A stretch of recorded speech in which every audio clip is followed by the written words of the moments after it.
sa paghahanap ng location, normally naka-base naman yan sa script or sa requirements ng director. So first, syempre, nagko-conduct kami ng location hunting prior dun sa Ocular. Once na na-approve yan ni Direk through sa mga videos na pinapresent namin or pictures, i-schedule namin yan ng Ocular with the director and other production staff. Then after nun, syempre, from there, malalaman yung mga requirements, yung mga ibang mga kailangan para sa set. So ang next na dun is i-schedule na yan for taping na.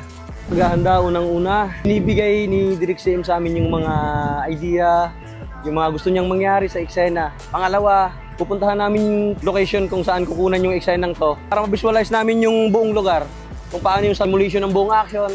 The next day, babalik kami sa lugar, kasama ng action team para sa pre-blocking. Para the next day, sa taping days, madali na lang para sa mga artista ang action na gagawin. Marami kaming inihandang mga bagong pasabog, kakaibang eksena, kakaibang stunts, skills na dito nyo lang mapapanood sa Batang Quiapo.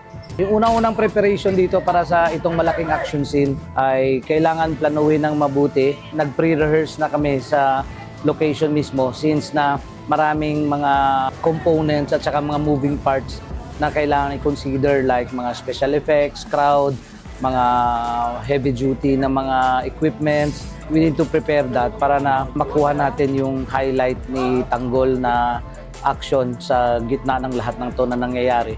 And at the same time, may mga bago kaming mga stunts na pinasok which is mas konting nag-elevate na kami ng mga complicated na mga stunts din kahit papaano, pati mga camera framings at saka mga production design. Kailangan mabusising preparasyon kasi para sa logistics, sa creativity ng visual at saka maiwasan yung aksidente na hindi natin hinihingi sa set.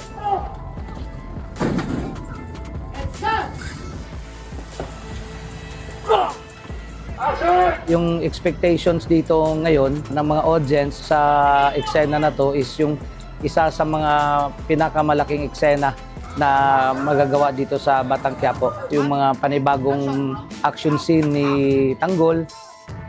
Tapos kasama pa yung ibang mga casting, mga stuntmen, mga talents, crowd.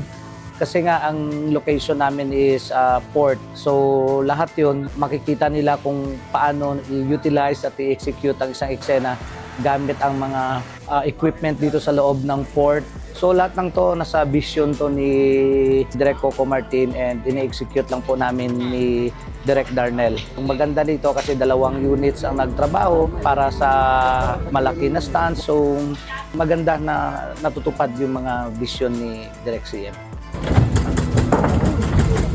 Ganda.